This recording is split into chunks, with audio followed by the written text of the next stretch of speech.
In Norwegian, you're calming down, so it's 8 o'clock, I understand. We will start this meeting now. Probably I should learn to speak Chinese and say good morning in Chinese, but I cannot, so I'll say good morning in English and god dag og god morgen in Norwegian. To this breakfast meeting here organized by Civita, and I'd also say a warm welcome to everybody watching us on stream. My name is Matilda Fasting, and I will be today's moderator. Today we have invited Michael Drury, chief economist in, as I understand, McVean Trading. It's not written like McVean, but that's how it's pronounced. But that is in Memphis, Tennessee. We have also invited Olav Chen from Storebrand Kapital and Henning Kristoffersen from the abbreviated company DNV GL, which is Norske Veritas for those it was, but that's what it is, to comment on Drury's speech. Today's topic is the economic and political development in China. So far, economic growth has been high, but what will happen in the future as China now becomes a more mature economy, and what will happen and be the political consequences? Before the panel starts, we will go through a few practical details.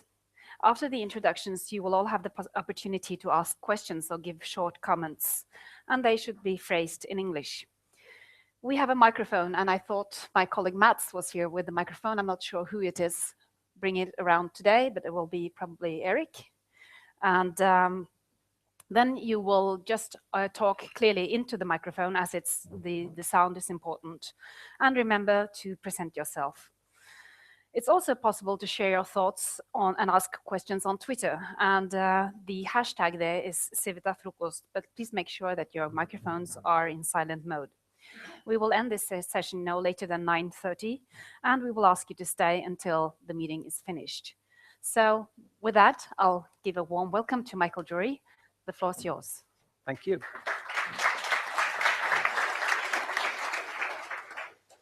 Well, thank you all for inviting me here today. Actually, Steiner asked me to come, and he's heard me speak twice before, so that's probably a good review. But I first met him 2 years ago in New York when I gave a speech. And at that time, when asked about China, I would go into the room and I would say, what is the lowest number anybody has in the room for growth on China? And people would shout out numbers, and I would say, well, mine's 1% below yours. Because the point was, I wanted to be the most pessimistic person on China on the planet. Because 2 years ago, China made a massive policy error in the form of the corruption campaign. Now, there was something they had to do. They had a big corruption problem. But when Xi Jinping, who'd been nominated, elected, whatever you want to call the process in China in 2012, he spent the first year of his term of office negotiating with the various factions within the party as to what he could and could not do. And then starting in 2014, he put his plan into place. This is the normal process for the Chinese political economy. And his major decision was that he was going to bring the party back under control, that basically the Bo Xilai incident had proved to the party that there was as much threat from inside the party as there was from outside the party. And so he was going to bring this unruly factionalism back into control. Well, the problem with that is that the way you do business in China is you go to the government and you ask the local or the provincial or the national entity what it is that you need to do to make money, and you pay a bribe. Now, they don't ask for a bribe. This is very important. You have to know how much to bribe. If you pay too little, they know you don't know, and they take advantage of you. And if you pay too much, they know you don't know, and they take advantage of you. You have to know the right amount to pay. It's not like Mexico or Latin America where, it's all negotiable. So, and this is thousands of years of history in China. And so when you couldn't ask where to put your money to work, and they couldn't tell you how to put their money to work, and that's largely because when the corruption campaign started, very quickly officials realized that their job was to defend that they had stolen in the past rather than try to accrue more money in the future. So the economy just stopped. I mean, everything froze. provincial officials wouldn't tell you what to do, and the economy just came to a grinding halt. And I would estimate that in the middle of 2014, China started to slow down, and at the bottom, it was probably growing somewhere between 2 and 3%. Now, they're, like in all economic cycles, and this is more a political cycle or a political economic cycle, there's a reaction. So by the end of 2014, the Chinese realized that they had problems, and they started to lower interest rates, and they started to reduce the reserve requirement. And all through 2015, they added more and more economic stimulus, largely in the form of fiscal stimulus, because in a centrally planned economy, the fiscal instrument is the most powerful one. The banking system is much more a function of the fiscal entities. The government tells the banks who to lend money to, so it's not really that you're responding to an interest rate signal to go out and borrow more or borrow less. And so they kept adding pressure, but the main thing that happened is that they transferred their recession to the rest of the world through the commodities markets. And commodities prices collapsed. In particular, oil collapsed. And that hurt a lot of countries around the world, and at the same time was the first stimulative impact in those areas like the United States and India and Japan, which are large oil importers. But all through 2015, we basically were in a global recession. Now, I have a lot of trouble with this because I'm American and I talk mostly to American audiences, and they all think that we're in the 8th year of an economic expansion, and they're worried that it's going to slow down soon because expansions don't last much longer than 8 years. The reality is the expansion ended in 2015 because of this Chinese corruption campaign causing a global recession. The last year, in nominal terms, world GDP in dollars recessed about 4%. It declined about 4%, largely because of devaluations. And the devaluations reduced the value of the activity in most of the countries around the world, especially in terms of dollars, which is important because that's the currency that global trade is carried on in. So we've seen trade slow down around the world as there's just less dollar buying power than there used to be. Well, so these were all policy responses, and policy responses lower interest rates, they make labor cheaper around the world, and they slowly you start to get a reaction. And in early 2016, we're starting to see the world turn up. It's not great, but it's better than it was. In the United States, we estimate growth is somewhere between 1.5% and 2.5%. Anybody who tells you that they can get more precision than that is an economist. An economist went to the Grand Canyon with his wife, and she said, well, how old is it? He said, 10 million in 6 years. She says, what's the 6 years? He said, I was here 6 years ago, and they told me it was 10 million years old. We use decimal points to show that we've got a sense of humor. But the bottom line is growth somewhere around 2% in the United States. And, that's not bad by historical standards. It's not good, but it's better than a recession. In Europe, it's probably about 1.5% to 2%, which is really the same number when you adjust for the fact that population grows in the United States and doesn't in Europe. And in Japan, growth is about 0, which with population decline is again about the same number. So the whole world's in this kind of slow upward grind. And this is important for China because China is the biggest exporter in the world, and they're not going to get out of their ditch without the rest of the world taking their product. And so you're starting to see a slight upturn in China, not a great upturn. I would estimate that their growth right now is somewhere between 5 and 5.5%. Everybody knows the statistics in China are suspect, but you have to put that in relative terms. They've always been suspect. So the question is, are they more suspect today than they were yesterday? And so we estimate, based on the many statistics that you get out and many anecdotes, that they're in a recovery phase, but it's like the rest of the world, a slow and grinding recovery phase. So let me touch on, I'm a storyteller, so let me touch on 4 topics that are of interest to people about China because they've been in the news very, very recently. One is the debt, one is the stock market, the currency, and then the foreign exchange reserves. So the first thing on debt in China, and this is a big problem for everybody who lives in the West, who lives in a capitalist country. There is no such thing as debt in China.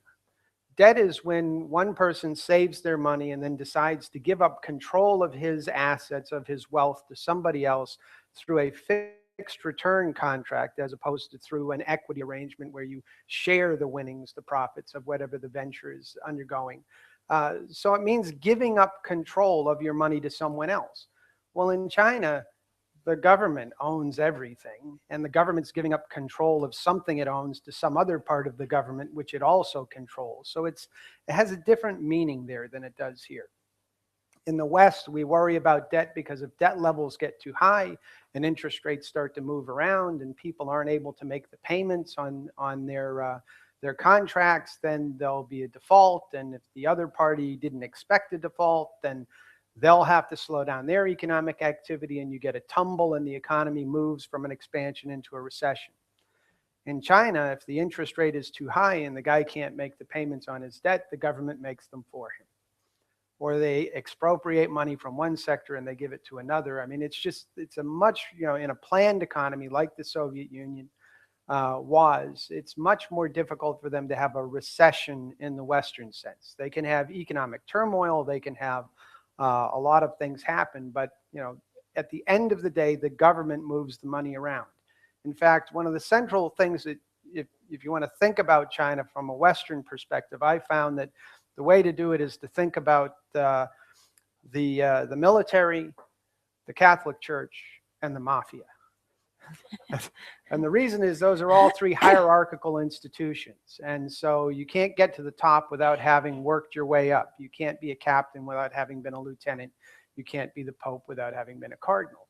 In China, you can't get to the top without having worked your way up. And so we all think the statistics are terrible, and they are terrible. But Xi Jinping used to be the mayor of Shanghai, and he used to make up those statistics. And he knows the parameters of how much you can be flexible in making them up. So the party itself has a much better understanding of what's going on in the economy than we on the outside. And surprise, surprise, they're not sharing that information with us because we're on the outside. So, the key here is that the party controls most of the wealth within the country. China is, probably the most inequitably distributed income and wealth in the world. When you think that through, when you have very highly concentrated wealth, you have to have very high debt. Because again, what debt is it's moving the wealth from the people who have it to the people who are going to use it most efficiently. And so as wealth is concentrated around the world, we've seen debt levels go up. And this is a concern where interest rate movements then cause disequilibrium. But in China, it just means that you get a very busy government. And they have a very busy government right now. So one of the things that this busy government did in trying to correct their debt problem was they caused the stock market bubble. And the rationale behind it was the real estate market was slowing down basically because they slowed it down, because they had been getting too much money paid into the real estate market and the asset values were out of control. And it was causing social instability. And this is the real key in China. They don't react to the value of the stock market. They don't react to whether the economy is expanding or contracting. They react to social stability. I mean, anything that threatens the party is bad. The party wakes up every morning and asks itself one question: what do I have to do to be in control at the end of the day? If that's reform, they do reform. If that's repression, they do repression. But the goal is to preserve the party, nothing else. So as a result of the debt, they decided they would have this stock market bubble, and they would use the stock market to allow the state-owned enterprises, many of which were broke and heavily indebted, to allow them to float stock so that they could then sell stock to basically the banking system, to the wealth management products with higher interest rates than you can get on a bank deposit, and that they would then use that money to pay down debt, and then at least they would look better on paper. It wouldn't really change anything, but they would look better on paper with a lower debt-to-equity ratio. The problem is the state-owned enterprises are slow-moving.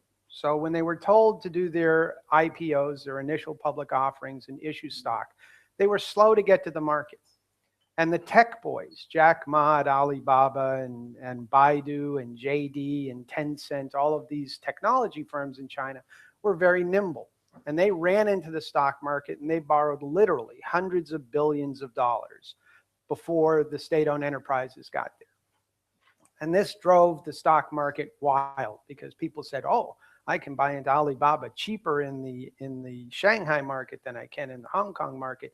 Money poured in, plus money poured in from inside China where there had been very few investment opportunities because they didn't want to put it in real estate anymore. So it rushed into the stock market. The stock market went nuts. Then it popped. And people go, oh, this is terrible. They had a stock market crash like 1929. Well, it's actually much more like other young stock markets like the Souk al-Manakh in Kuwait or, even like 1929 in the United States because the stock market was very young and not widespread at that time. The real question you got to ask yourself is what happened to the money? So the money had been in the banks where it had been invested in real estate, which was probably very inefficient because they were building these massive vacant cities. And there are massive vacant cities all over China. I've been to many of them. So that wasn't a good use of the money. And then they were going to give it to the state-owned enterprises, and the state-owned enterprises are building steel mills that nobody needs. And so that's not an efficient use of the money. And so instead it went to Jack Ma and Alibaba and Tencent and Baidu. And that's the one part of the Chinese economy that works pretty efficiently. So I actually think the stock market bubble was an aid to the Chinese economy, not a problem. Now, it's over, and nobody really cares about the stock market in China anymore. You very rarely get into conversations with people about the stock market. But the scary thing is that the central government is now asking for golden shares in all of the technology firms. And this is probably the thing I've heard most recently I find most worrying about China, is that the one part of the economy that was moving toward free market is now being reined back in. And the one area where it was growing most rapidly is being brought back under government control. And again, this is because at the end of the day, the party will allow you to become as wealthy as you want. Jack Ma can be worth as many billions of dollars as he wants, vertically, but not horizontally. There's no Boy Scouts, there's no Chamber of Commerce, there's no religion, because those go horizontally across provinces. They are a threat to the party, and therefore they are stomped out. But if you want to be the richest guy in Shanghai, have at it. Second issue, after the stock market debacle, is they had a currency crisis. Well, they probably wouldn't have had a currency crisis except they had a stock market crisis. And they had a stock market crisis because Wall Street cares about the stock market and the Chinese don't. So there was a misperception. The currency crisis basically was a function of the IMF. The Chinese, for whatever reason, decided that they wanted to have a big boy currency, that they wanted to be like the pound, like the dollar, like the yen, like the euro, because that meant that they were a real world player. And so they went to the IMF and they said, well, we want a big boy currency. And Madame Lagarde told them that they couldn't have a big boy currency if they were going to be linked to the dollar.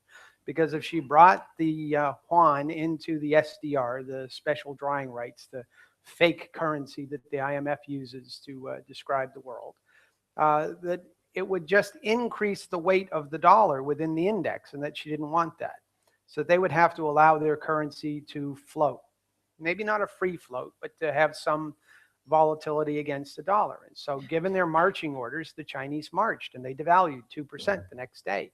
And that day, that evening, Madame Lagarde came out and said, well, we'll reevaluate in 6 months. And they went right back to locking their currency the next day. I mean, this is a very classic Chinese response, And so now what they're doing is they're floating their currency against a basket. And the basket is, like a trade-weighted dollar. So depending on how much trade each country does with China, they're supposedly given that much weight in the basket. Well, the problem is you can try a whole lot of different trade-weighted baskets, and you can't find a really strong correlation between the random movements in the yuan over the last 6 months and any one of those baskets. So what's really going on is the Chinese are managing their currency against whatever they want. And that, instability is a basic problem. From an American point of view, it largely means that if the Fed raises interest rates, the Chinese are going to weaken the renminbi because they have very little interest in chasing the United States up the stronger currency, higher interest rate ladder because their economy is slowing down and the US economy is grinding slowly higher. So the Chinese are trying to maintain stimulus in their economy, and this means a stable yuan against most things. Now, people say, well, why don't they devalue in order to get more economic growth? In fact, you know, I was reading an article last night in the paper that Norway is having this discussion about whether they should devalue the currency in order to generate more growth. When you devalue a currency, you're reducing the value of all of the labor inside the country. That's basically what you're doing. And you're usually doing it to allow everyone in the country to absorb the hit to a key industry. In the case of Norway, oil. In the case of China, everything. Devaluation supposedly helps you gain market share. Well, let me give you a really quick example. Let's say there's only two things in the world: films, which you make 100% of, movies, and cars, which you make half of, and you import half. And you decide you're going to devalue to save your auto industry. So you devalue by 50% to make the math really easy. Well, the price of the film goes down by 50% to the rest of the world. And yeah, they buy more. They're real happy with that. The price of the car goes down 25% because only the part that you make, the half that you make, goes down in value. And so, yeah, you sell more because you're 25% cheaper, but you don't sell as many more cars as you sell more film. Now go on the other side. You're the investor. Which one of those two businesses do you want to be in? Do you want to be in the film industry, which is now booming because of a 50% cut in price, or do you want to be in the auto industry? So the reality is when you devalue, all the money goes to your strong industry, not your weak industry. You can slow the demise of your weak industry, but you can't help it. The Chinese understand this, and they understand it because they're looking at two examples. They're looking at the United States in the 1800s to the early 1900s, and they're looking at Japan from 1970 through 1990. And they look at these things and they say those were strong currencies, they were world dominant, and a strong currency allowed them to buy the best and brightest of everything else in the world with their currency. And that's what the Chinese are doing today. They're out buying everything. They bought Han Airport in Germany yesterday so that they have a dedicated airport that they can fly their air freight into and distribute around Europe. They've already bought Piraeus Port in Greece. They're building rail lines up the east coast of Europe, up through Hungary into Macedonia and north. You know, they're buying everything they can get out in the world. They've bought Smithfield, the largest hog producer in the United States. They basically own Latin America. I just got back from Buenos Aires and Montevideo. And the fear down there is basically that Latin America will become a vassal state for China, that the Chinese will lend money to them to produce commodities that the Chinese will buy and will keep them from failing, but won't allow them to become stronger. And every time they step out of line, the Chinese manipulate the commodities prices and bring them back into line. In other words, make them Chinese. The other reason that the Chinese won't devalue is it really doesn't make much sense. I mean, if you devalue in order to increase your sales, it's because you impacted the price. Well, this was made in China. This is an $800 iPhone. The Chinese value in it's about $50. So if they devalue by 50%, they can change the price of this $25. Is that going to change whether I buy it or not? Most Chinese exports are not shoes and textiles and things like that. Most Chinese exports these days are electronics, where there's a very small Chinese value added to a large Korean, Japanese, American input. Japan and Korea already devalued. They already made Samsung cheap relative to an iPhone, and so their sales are already up. So the Chinese really are already seeing the benefit from devaluation in somebody else's currency. So it's very unlikely they're going to get much advantage from devaluing on their own. The third area that we'll talk about briefly is their forex reserves, their safety net. They used to have $4.5 billion in foreign currencies packed away somewhere in the government. A small amount of it is in gold. Most of it, about 2/3, is in dollars, and about 1/3 is in euros. They don't have any holdings in yen because the Chinese just hate the Japanese so much that they won't put any of their money into yen. So they used to have $4.5 trillion, and as of this morning, there was a report last night that their reserves went down about $28 billion in the past month. They have about $3.2 trillion. You know, so it's run down by a third. Is that a problem? Well, first of all, $3 trillion is a lot of money, even for a country the size of China, an $11 trillion economy. That's a lot of reserves. To put that in perspective, Germany, which is about a $4 trillion economy, has less than $200 billion in reserves. And it has as large an import-export economy as China does. So just on raw numbers, I'm not too nervous about the level of Chinese reserves. The question is, why did they move by $1 trillion? What was going on there? There are a lot of people who have different viewpoints. My view is that it was largely money that had been borrowed in dollars that was now being converted back into yuan. I mean, when the Chinese went on this charisma campaign to make the yuan an international currency, they basically were strengthening the renminbi against everything. And so you could borrow in dollars and pay back in renminbi 6 months later at a stronger renminbi value. So you were paying back in the stronger currency. So your loan was actually a negative interest rate. You were actually not even paying back the principal because your currency depreciated. So it made a lot of sense to borrow dollars and then operate in renminbi. Well, when the Fed started to raise interest rates and they started to weaken the renminbi, then that trade didn't work anymore. So you wanted to unwind it. Well, so how big is the unwind? Well, you know, all of Australia, all of Hong Kong, half of Singapore was operating in renminbi, and they had to unwind these positions. Well, but Michael, wasn't it capital flight? Wasn't it people who were scared of China that were running away? Well, let's, you know, I do what I call natural experiments. Let's ask about that. I mean, it's not like money started to leave China in the middle of 2014. Money has been leaving China for a long time. And where does it go? It goes to Sydney, it goes to Vancouver, Canada, it buys big real estate, drives up the value of the real estate in these markets. We've all seen it. I mean, in New York, Chinatown's the most expensive real estate in the city. Well, from 2014 till now, the outflow supposedly has increased by a magnitude, a number like $1 trillion. That's a lot of money.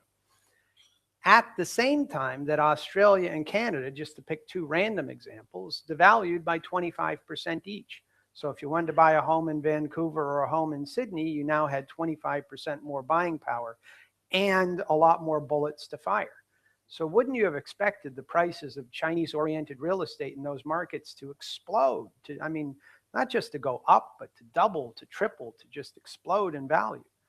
And they went up, but they didn't explode. So my attitude is, you know, if it walks like a duck and it talks like a duck, it's a duck. And if it doesn't, it doesn't. And I just don't see the evidence that $1 trillion left China and showed up someplace. I mean, the U.S. stock market would be doing a lot better if there was $1 trillion coming from somewhere, and it's not. So debt, stock market, currency, reserves, the political situation. On the political situation, the biggest thing that people are interested in recently is that there were 2 front page articles on the China Daily, which is the party's instrument, about 3 weeks ago now, I think. The first was from an anonymous authoritarian voice, unidentified. Well, who is that? Well, the answer is we don't really know, but the China Daily is a newspaper. The newspapers are controlled by the Minister of Propaganda. The Minister of Propaganda is a man named Liu Yunshan, who is an enemy of Xi Jinping in a different faction. So there was this article that basically said this debt-fueled growth is bad, and that we need to worry about it. The next day, Xi Jinping himself answered saying that, you know, it's important to bring the party back under control. He didn't really respond to the debt issue. He just said we need to follow central orders and all march in the same direction. So what was going on here? There are internal faction fights going on, a lot of them. They're still ongoing. The number 5 guy in the government right now, Li Yanchao, who is in the China Youth League, which is like a pyramid of power within China. He's being knocked down right now by the corruption campaign because what Xi is trying to do is he's trying to get his own people into position in 2017 when there's a changeover in the Politburo. The Politburo used to be, it's always been 25 people, but there was a standing committee of 9 that basically controlled things. And in the last change in government, they shrank it to 7 in order to be able to increase the power of the top. And there's talk now that they're going to shrink it to 5 to basically have 3 Xi Jinping authorities and 2 somebody else, so that he'll be able to control the government that way. The big question in China is whether there are enough people on Xi Jinping's bench to fill the political arena so that he can maintain control. Most people I talk to in China say, well, the Chinese are flexible, and if he wins, there'll be enough people on his bench. There may not be big backers, but they'll back him. So I think that what these 2 articles were basically a signal from Xi Jinping saying, if you think that you're going to get promoted by doing the same old pump priming, run up the debt, blow up real estate in your province, instead of doing what I said on day 2, which is follow my marching orders and do, not reform, but, clear up the steel industry, this excess capacity, open new industries, try to generate better growth in the economy. If you think you're just going to be able to paper over like the old days instead of doing what I tell you to, then you're not going to advance in 2017. And this is the real battle in China, is that Xi's been getting rid of everybody who's over 55 who would be a threat to him, basically promoting them up and out, and retiring them. You can keep all the money you stole, but you have to go away now. And promoting people from underneath and saying, you're now in charge, and so you get to make all the money that guy made. The only problem is you can't make it the way he made it.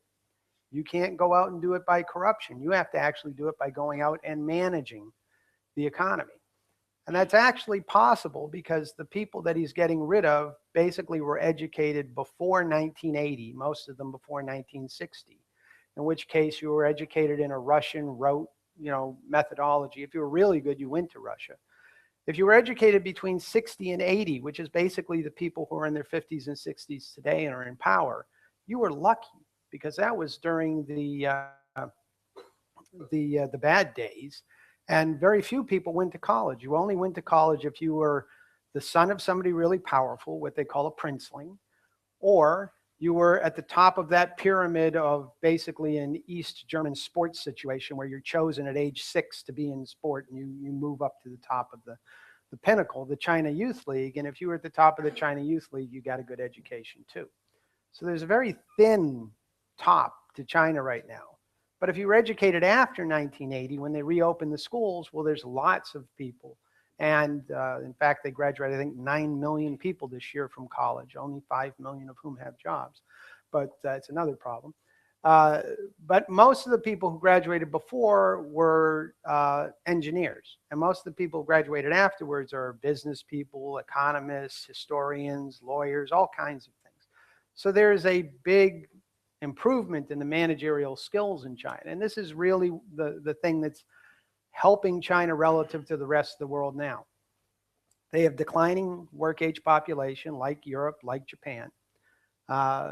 So they've got issues demographically, maybe worse issues than everybody else in the world. But the guy who's retiring in China is lucky to have a 3rd grade education. And the guy who's replacing him probably went to college. So productivity growth per worker is still going up very rapidly, even though work age population has started to decline. So they have the tools, they have the instruments, but it's only going to come down if it's centrally planned, because in China, the best and the brightest are in the government. They're chosen that way from very early in life. The people who run businesses are the people who couldn't get into the party. It's the exact opposite of the way it works in the West, where businessmen are, run the economy and hire the politicians, as we're learning in the United States today. Anyway, I've rambled on long enough. I'm sure I've gone over my 35 minutes, I'm sorry. Do I take questions, or do we let the other speakers go and then We'll let the other speakers go, and Okay. then we'll have questions afterwards. Thank you All very right. much.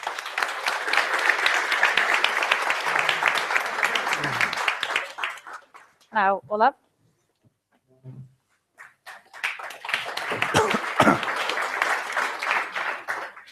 Hello. Very briefly, just to let you know my angle. I work in Storebrand Asset Management, which is the largest life insurance company in Norway. We manage 580 billion Norwegian kroners, and I work in the global tactical asset allocation group, which we manage 80 billion of the 580. So we do what we say, and China is becoming more and more important in this environment. For example, you mentioned the stock market crash beginning of the year, which we reacted on from a tactical point.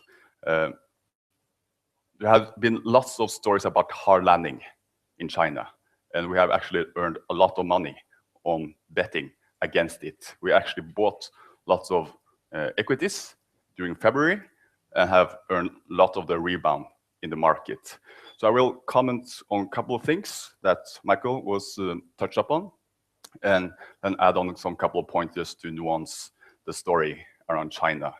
First, on the hard landing GDP to 3%, I think you should also look at the mix of the economy. I think if you look at the old economy, I totally agree, you have had a hard landing. The old economy is measured by the Lee index, which has the electricity production, freight volume, and credit growth, which has collapsed, but actually rebounded recently. But China is also in a structural shift where they're trying to rebalance the economy from the old, which is based on infrastructure investments and exports, towards more private consumption and service sector. And if you look at the service sector, the sector has grown steadily in this downturn. And private consumption, retail sales, has also grown steadily. So we have potential there. What I populistically used to say is that China goes from building roads, buildings, airports, which is energy intensive, towards more service consumption-based demand, which is going to the movies, going to restaurants, and actually cutting each other's hair, going to the hairdresser, right? And that doesn't actually impact all those exporters at all. For the exports to China, like Australia, commodity producers, they have experienced a hard landing because you don't demand that much commodity, energy intensive products anymore. Instead, you go to people, go to restaurants and watching movies and cutting each other hair. That's also economy from a GDP point of view. So I think that's important to nuance a bit. But I mean, I don't care if the growth is 7, 6, 4, 2. The more important is to look at the mix between the sectors, which I think is the most important part when we talk about hard landing and investing in China. The second part, because of the role I have in Storebrand as a portfolio manager and investing money, is that we see a shift towards opening the capital accounts. Until recently, the capital markets in China has been quite closed. You might think you can actually invest in Chinese equities or shares, but the real story is actually invest in Hong Kong shares, which is not totally linked or comparable with the A-shares mainline Chinese equity markets. But they're in a transition, opening up the capital account. And when you open the capital account, of course you have to open up your currency as well, which is a big move. I mean, I totally agree with you. I mean, the stock market is a speculation bubble, which didn't signal that much of the economy. I mean, people didn't say that the Chinese economy was lifting off when the equity markets grew 150%, right? So everything, I mean, at least as an investor, knows that if everything grows 150% during a year, of course, there's like a huge downside to fall 50% when you grow so fast during a year, which it did. So I think the most important shift in the turbulence that we have seen in the market is the currency move. And that on that topic, I think China mismanaged their communication and the chronology of their move. I think people who follow China closely have heard that China wanted to be included as a SDR currency and has a goal to make the Chinese currency as a global reserve currency.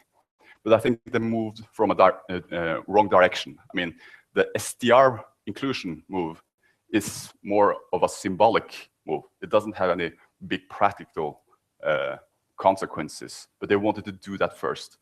And when they wanted to have that move first, they had have demands from the IMF how to do with the capital control and the currency policy, which was under-communicated and caught the whole world off guard when it actually moved. I mean, I won't call it a devaluation. 2% move is like a weekly move in the Norwegian kroner or dollar, right? I mean, it's not a big devaluation. If you actually want to use the devaluation word or currency war, you have to devalue with 10, 20% before you actually have an impact on the real economy. 2% was a small move, but the biggest part of change was they wanted to be a more market-based currency to be included in the SDR.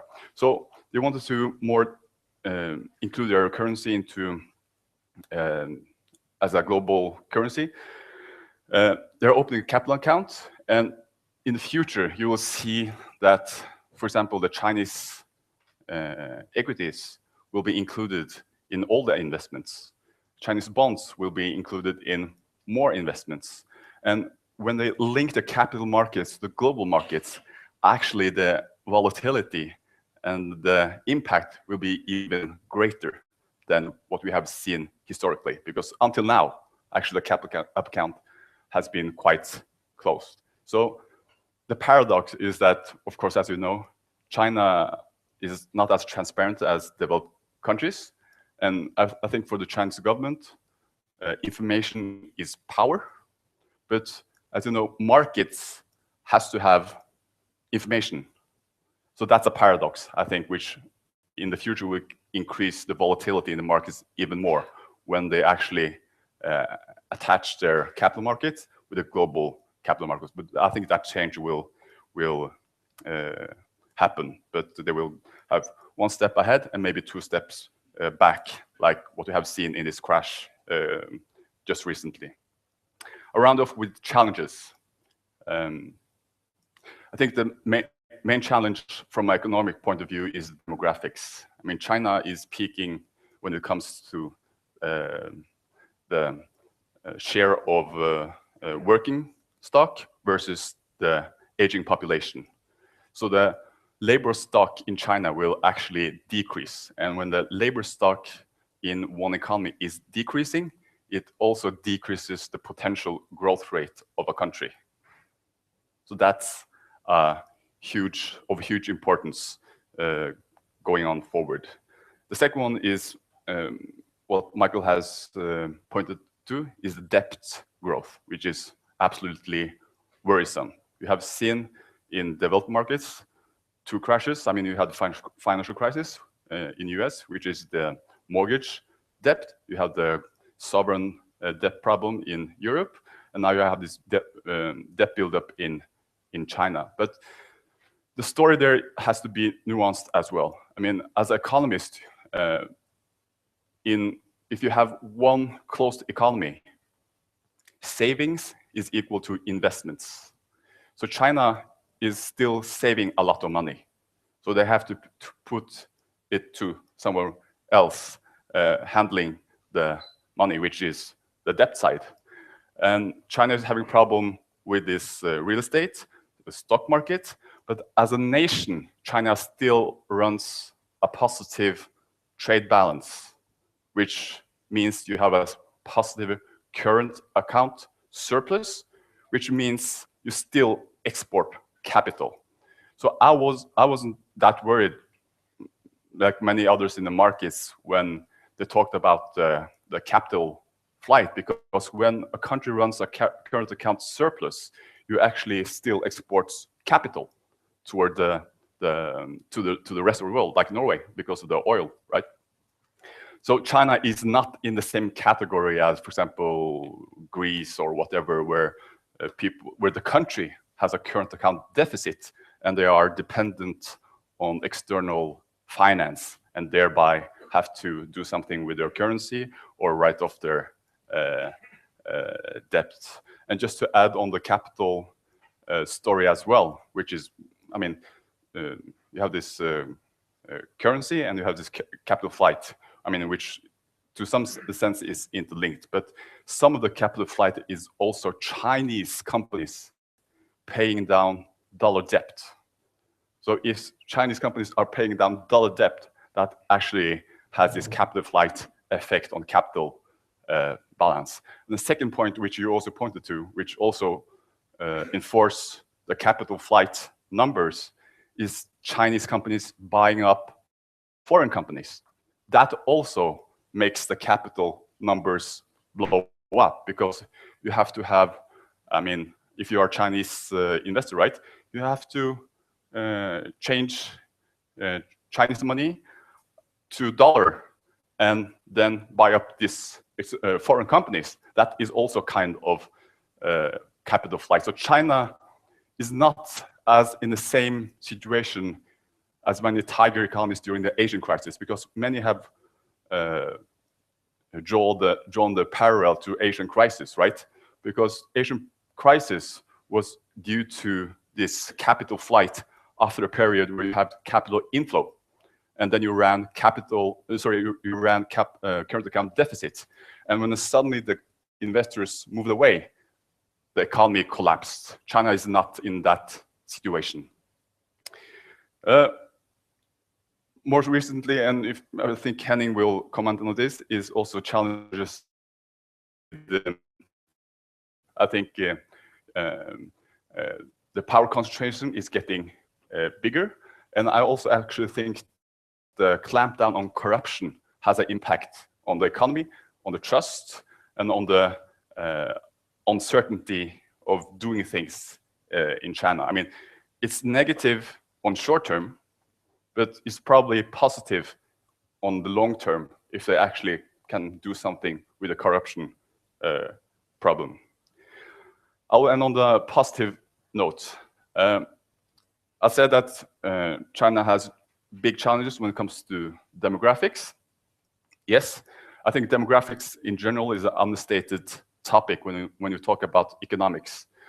China has an urbanization rate which is 55%, which means 54% of the population of the total lives in urban areas. If you look at developed industrialized nations like Norway, US, the number is 80. So you still can unleash some of the labor from the primary industry, which is farming, etc., unproductive labor, into the rest of the economy, just to dampen some of the aging population.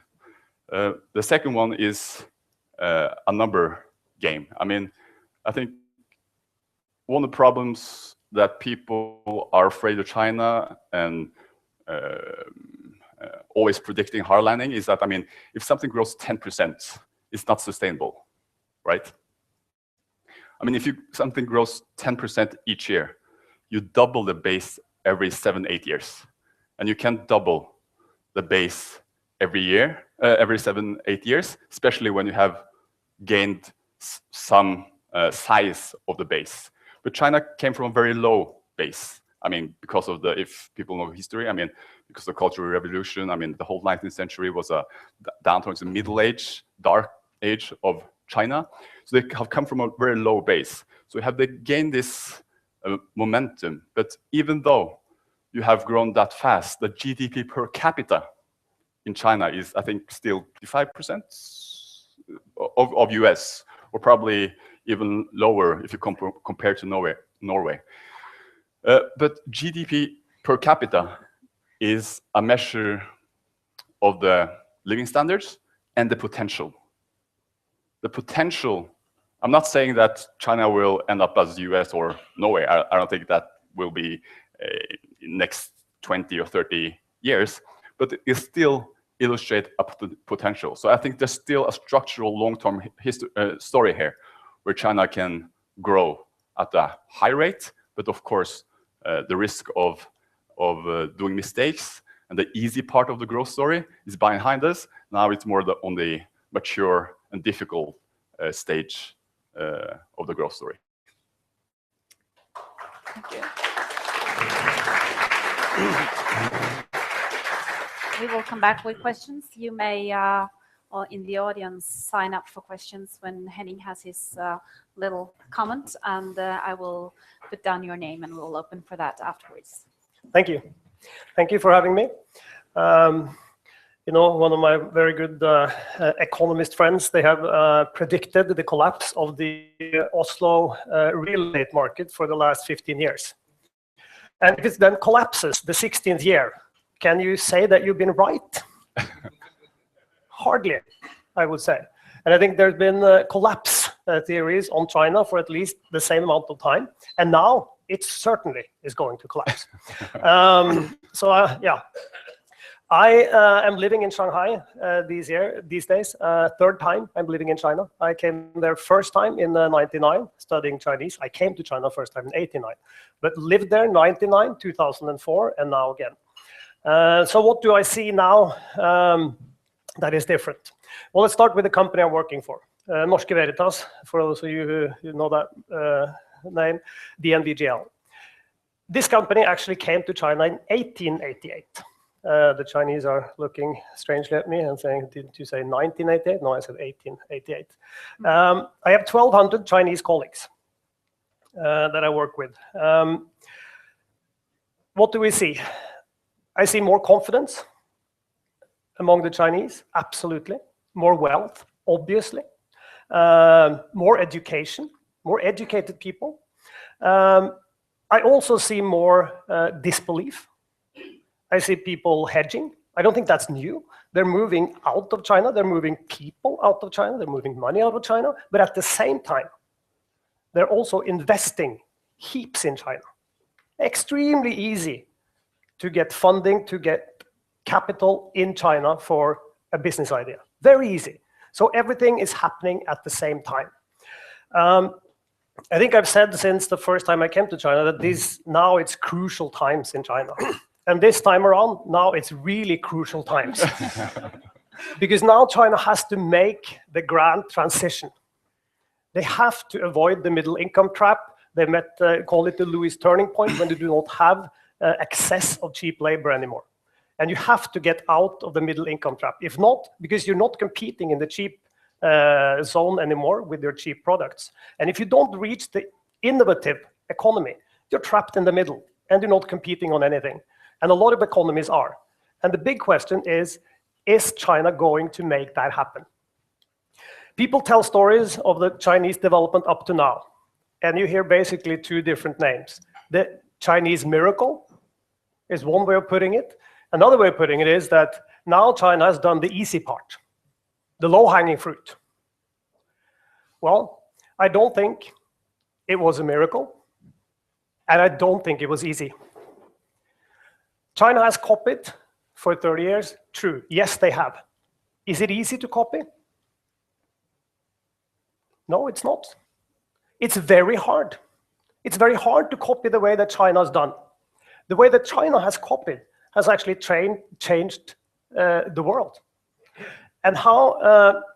Because to copy in the magnitude, the scale, and also the quality that China has done, what does that mean?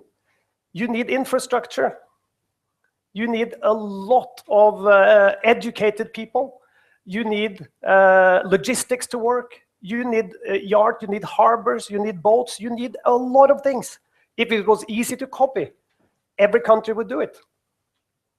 So China has actually been able to do it. And I think that is also extremely important for China's ability to become an innovative economy going forward.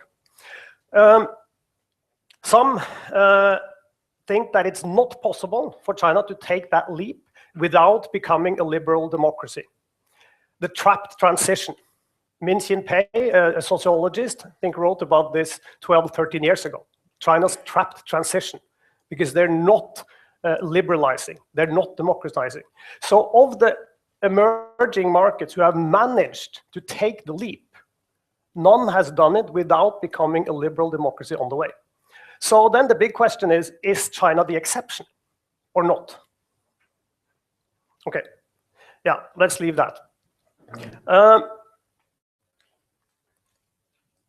Innovation, I think if you look at China today, China also actually has a lot of advantages from not being a democracy. And this is also something that we have to look at to be able to understand China. If you look at, I will take a couple of examples. If you look at innovation, we can divide it in two main types of innovation. Incremental, you have something, you improve it. You add things, you make it adjust to your market. Radical innovation, something completely new. Could be a new drug, it could be like the Steve Jobs, the iPad, something completely new. China is doing less or little of the latter, a lot of the first. A lot of incremental innovation is happening in China. And the combination that China has of a huge market, a market demand, customer demand, the political power, decision-making power, is an advantage in a lot of ways. One example, high-speed railways. In China today, in the world today, China has more than 40% of the high-speed railway markets globally. It's basically the Chinese building the high-speed railways in the world. How is that possible? It's possible because of this combination. Because in 2008, well, let's start with when I lived in China the first time. They made the high-speed railway from Pudong Airport into Shanghai City. That was a huge project for the international companies delivering the technology to that project. For the Chinese, it was just a small pilot project to get the technology, right? So in 2008, when market collapses, there is projects in Europe, elsewhere, is stopped within high-speed rails. What is China doing? They have a phenomenal demand domestically, so they can still build and they can still develop their railway system. So now China has for the first time their own completely Chinese-built high-speed maglev train delivered. So this is combining all of these factors. That is actually a big advantage. So I think we have to keep that also in mind. Customer-based innovations, just a quick word on that. You have today Chinese mobile phone makers making great progress. Xiaomi, for instance, they have 1 million customer feedbacks every week for improvements to their phone. Every week. And then improvements are made and out in the market again. And China, as a developing market, also has a forgiving market. It's fast. Any product is fast to market. You use the market, your customers, as a test base. We don't do that in our way of thinking innovation. So there are some factors that this economy has that we have to take into consideration. I meet a lot of engineers from Volvo, and this is also very interesting, following up on what you said.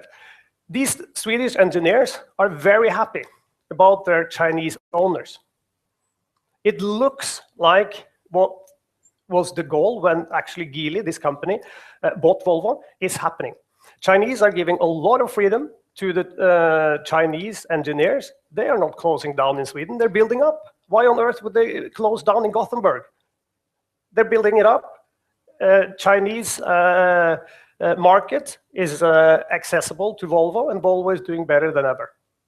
So these things are happening because of, there's numerous factors, and we don't have to get into all of them, but some of these Chinese investments abroad, there are lots of horror stories, but stories like Volvo and others are actually also very good. A Swiss pharmaceutical company just invested $1 billion in a research and development center in China, and for the first time, they are taking a wholly Chinese developed drug into the global market. This is the area, pharmaceutical science-based innovation is China's weak point, but even there, this company is very committed to China, and they're absolutely sure that China will, on a continuous basis, produce new drugs, new pharmaceuticals in the years to come. Also, of course, because the Chinese government has a commitment, and they are investing $200 billion in this industry every year. China is pumping out 30,000 science engineers every year. 30,000. So that, Another thing is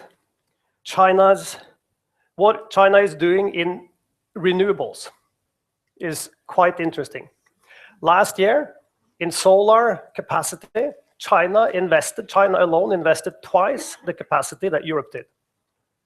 Same for wind. We expect China to have an electricity demand increase of 3 to 4%. They had last year and they will have this year, so this is the level that we expect in the coming years. And last year, China's increase in renewables covered that and more. And we expect that to happen going forward as well. So China is actually becoming a driver in renewable development, in renewables. And I think this is also a big challenge. And would that have been possible if they did not have the type of decision power as they do? It's a question mark. And it's not a small thing if you can be a global driver for renewables.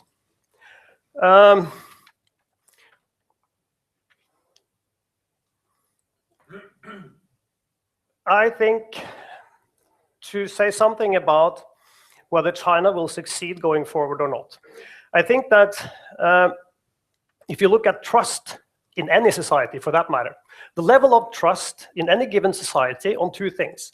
The society's institutions, basically the bureaucracy, the offices we go to get things fixed, everything, the institutions and the social welfare. How much do you expect to get back from the taxes you pay, etc., right? If the trust in these two things is low in a society, you get a behavior on the other side, which is running for money, running for fast money, because the trust level in general is low, right?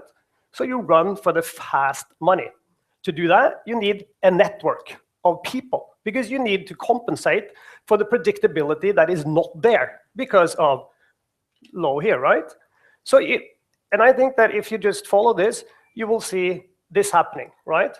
So that means that the last 20, 30 years in China, this low trust level has actually worked beautifully for economic growth, because people have been running like mad for money, for short-term profit, making fast money today. If you don't trust the future, of course, you'd rather make $100 today than the promised 1,000 in 10 weeks. Who's going to know what's happening in 10 weeks, right? So this has worked beautifully in the old model, where economic growth was the only thing that everybody was after. But a good thing can also turn into your biggest problem, and that is probably what we are seeing now. Because now, Xi Jinping wants to go from fast to quality. And to go from fast to quality, what do you need? Well, you need IPR, for instance, right?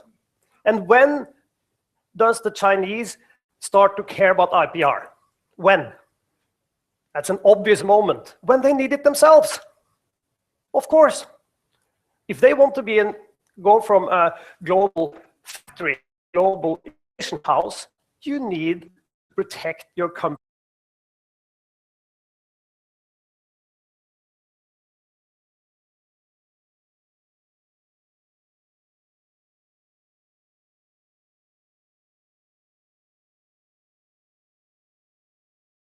But is it possible to make this happen when this other crazy, fast running for money model has gone to its end in a way?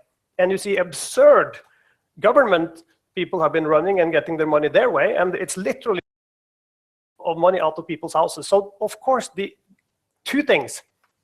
Before, the party had to deliver on economic growth. That's it. Now they have to deliver on, they do have to deliver on economic growth, not like before, but they do have to. But they also have to deliver on corruption and environment. People care about the environment.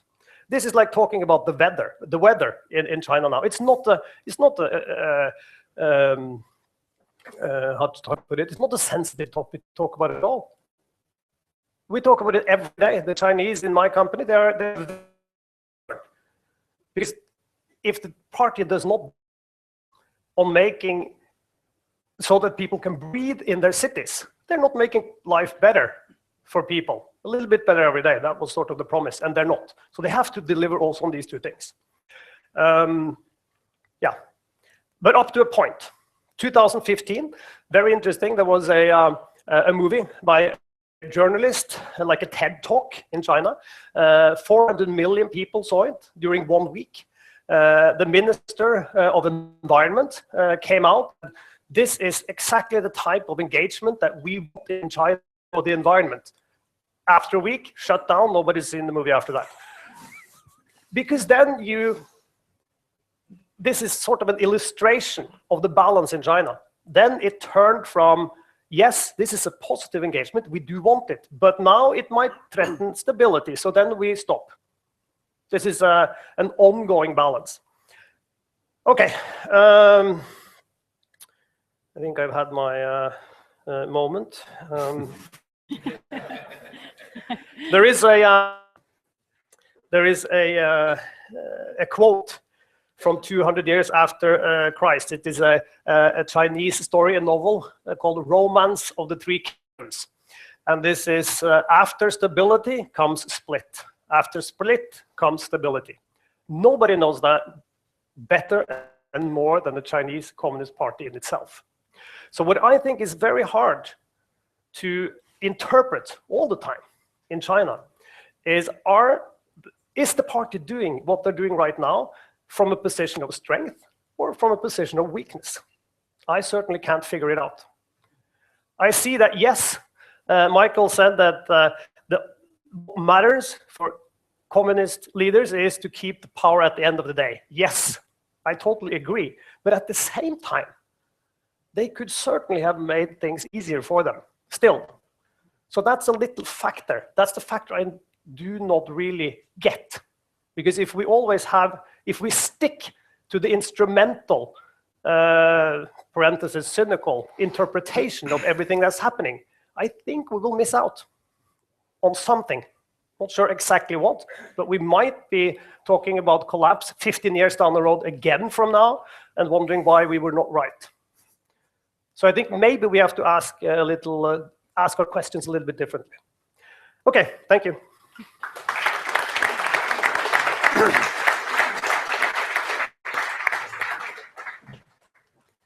Thanks. I have a list of people who want to ask questions, and I think we'll start with that. I'm sure we won't be able to get all of you through because we will finish in 20 minutes. But first of all, Steinar Juel from Civita and former Nordea. Thank you, Steinar Juel and Civita. Thank you very much for good presentations and good points, and maybe comfortable, maybe get more comfort that it's not yet here. Not yet here. No, either. But you, Michael, you played down the debt problem in the sense that it's a debt between government entities, basically. But if you're going to the microphone, if you're going to use, if you're going to liberalize the economy and to privatize more research, this debt will show up somehow if they have financed investments which are not profitable. So there will be, so the consequences of liberalizing, it will be more difficult, I assume, with the present debt level. and what do you think about the ask for legislation and moving forward concerning that reform agenda, or is it very much off and on, as you mentioned?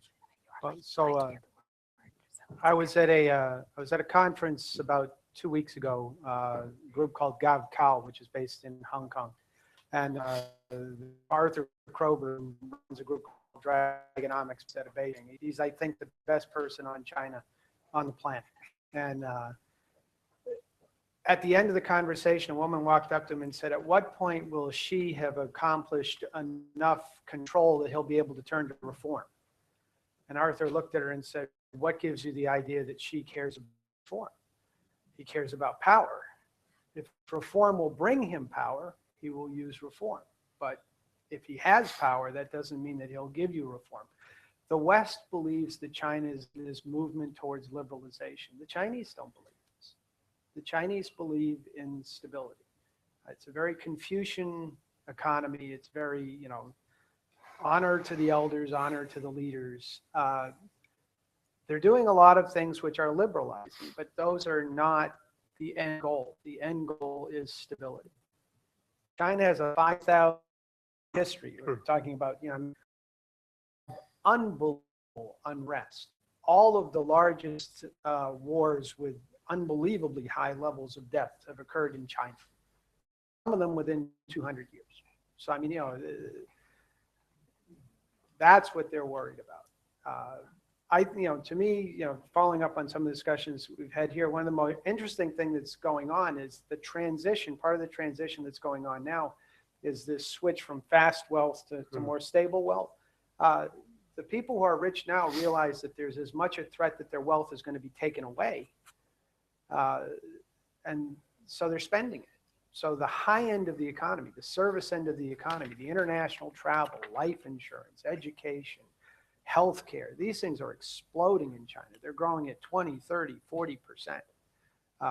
If you think the Chinese are capitalist enough, and I would say the Chinese are about the most capitalist country I've ever been in.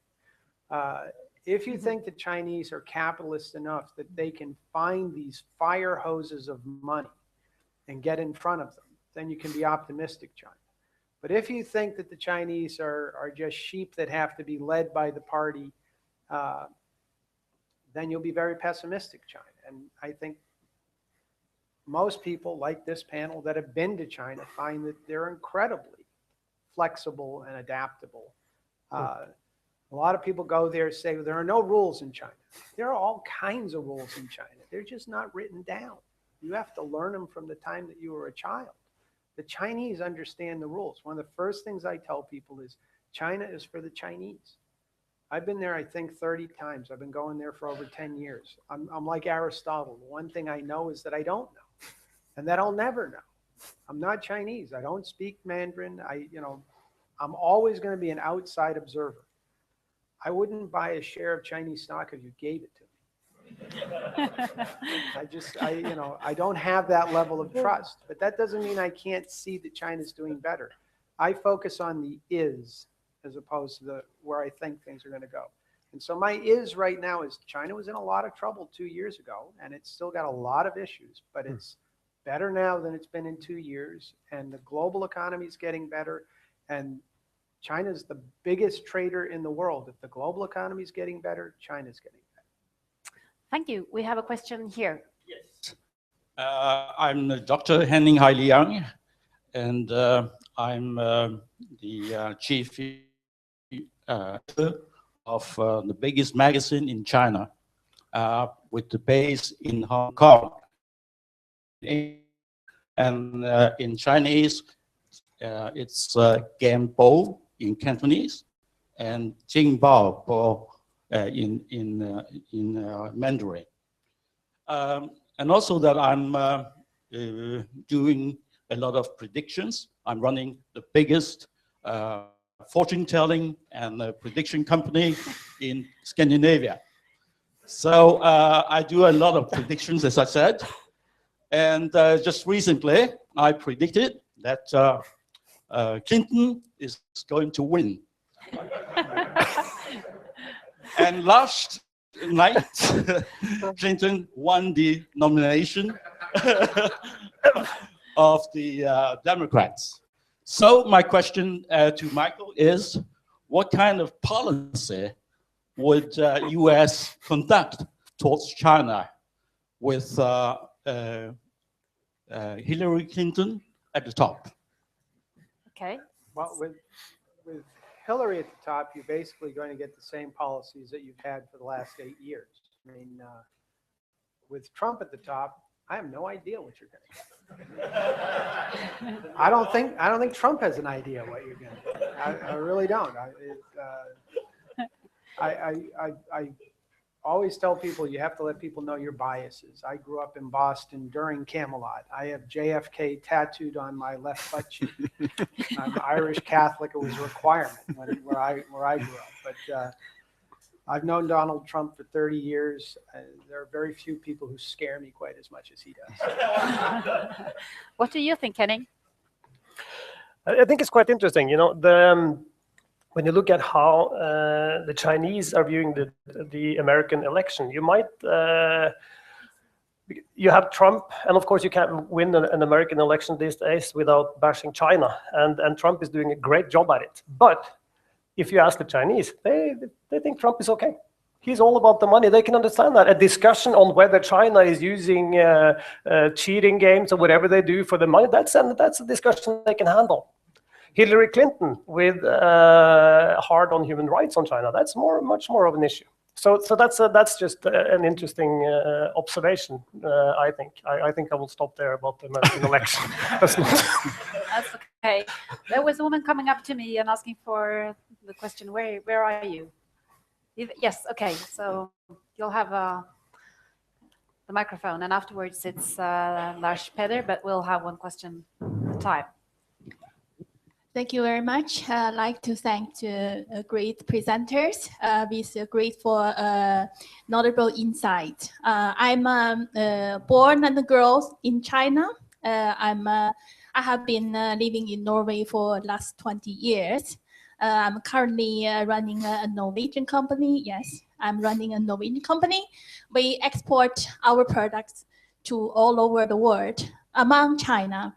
And interesting comments from Michael in your speech, because you're talking in Norway, businessmen or women, top peoples. But I'm not sure is the case in my case. But I'm definitely a top people in China when I'm in China.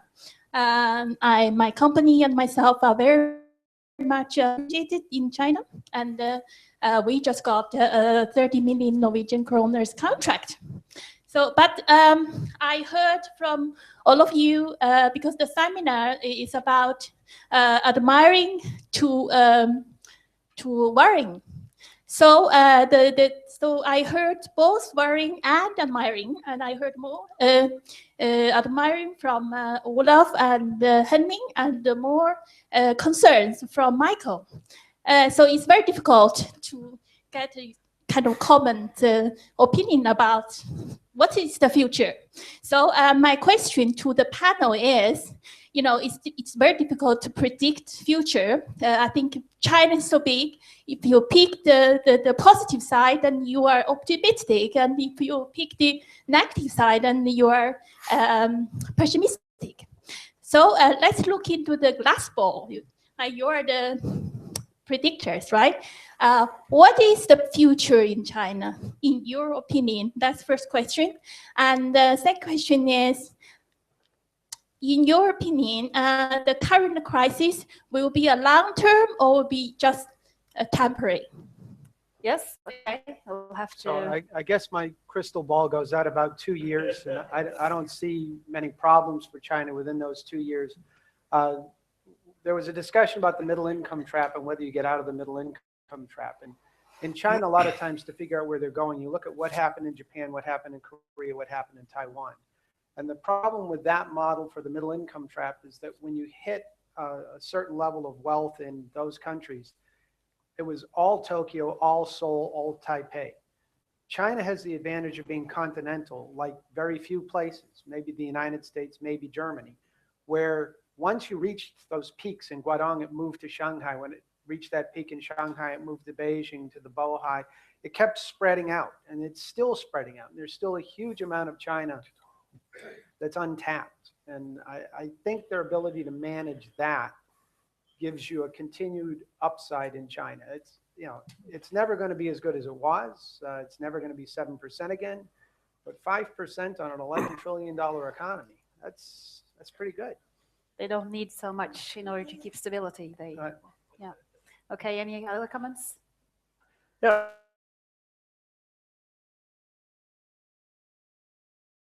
Good goal. Just to have 100-year goals is something, and they actually talk about them 90 years afterwards. That's in itself quite interesting, I think. But then China, 1921 was the establishment of the Communist Party. Then they set the goal. In 2021, China will be, how do they call it? A modern, moderately prosperous society. 2021. So I totally agree with Michael. 2021 is a bit more than 2 years down the road, but you can be sure that this government, Xi Jinping, he will do everything that he can, and he has the muscles. So he will be able in 2021 to say that that goal has been reached. There is no way that that's not going to happen, one way or the other. What the price might be afterwards, that's let's see. But on crisis, I think just the mentality on the Chinese side, the mentality of Chinese leaders and a large part of the Chinese people is that crisis is an ongoing thing. It's an ongoing thing. It's part of everyday life. So I think that's also a perspective worth having. Thank you. We have one more question, and you can just sum up. So that's the last question from Lars Peder Norbakken. Yeah, my name is Lars Norbakken, associate with Civita. I have two questions based on one premise, actually, and that is that in the long run, institutions matters quite a lot. And the first question is that if you look at measures of institutional quality in different international scorings, China is showing up very consistently, very, very low scores in terms of regulatory quality and efficiency, protection of investor rights, protection of property, and economic freedom, and so on. And I'd like to ask you, how long do you think the leaders can keep on at this kind of level, scoring down at the 100th rank in the world, without facing serious stagnations in the future? And one specific question on corruption. How likely do you think it is that China would actually succeed fighting corruption without the rule of law, without free speech, and without the free press? Yeah, thank you. I think Michael can start, and then Olav, and then finally Henning, and we'll sum up. So again, I mean, I start for a simple premise that China's for the Chinese, and you know, most Chinese have seen an uninterrupted 30-year improvement in their life. There's very little social unrest in China. We read about a lot in the West because the West has a very anti-China viewpoint. I mean, that they have to have things that are like they are in the West. You know, given that the party's view is stability, and given that there is still largely stability, I guess all I can say is I think they can go a lot farther than they are right now before they run into problems. How much further? Again, my crystal ball is about 2 years. I don't see any problem during that time period. What happens, you know, after 2017 or after 2021, I don't know. But I feel safe in the near term. thank you, Olav. I think China is going to be here as a global player in the future. I think, of course, China is going to experience business cycles. I mean, I don't think Chinese economy is immune to that. So, I mean, to some point, you will have a recession, you will have downturn, but still, China will be here. It's a structural story beneath this as well. I mean, 10 years ago or 15 years ago, the Chinese economy was the size of Italy. I mean, people never talked about China. But I think the last 100 years has been the exception. I mean, before the Cultural Revolution, 19th century, I mean, China was a big global economic power. And I think this is more a renaissance. And I think China, as Henning mentioned as well, will leapfrog in many sectors because of the, what you call it, implementation, execution power. I mean, look at the things that were done on the renewables. I mean, they have sent the price of solar panels down from, I mean, if it was 100 kroners a couple of years ago, it's now 5 kroners. I mean, that has a huge impact on the global, over global scale. But I mean, China is a paradox, and I mean, the buzzword here is stability. My two buzzwords is stability and pragmatism. I mean, stability is the most important thing with all the wars and volatility of the history. So stability is the prime goal. Then sometimes you move too fast, but then you have to go a couple of steps back. But you still have this structural trend, which I think China will follow with hurdles. But as I ended my presentation, I mean, GDP per capita is still low. I mean, so GDP per capita is a living measure of living standards. So it's still a poor country. It's still not a developed countries, but it also illustrates the potential that lies there, that it actually can grow more, even though it has had double-digit growth. And you have to remember, I mean, people are obsessed with percentage growth. I mean, the base of the Chinese economy has tripled, quadrupled since 2000, right? I mean, 10% 10 years ago is actually much lower in terms of number of cars, number of consumption goods. If you look at 7% today, the base has been doubling, but you have come from a very low base.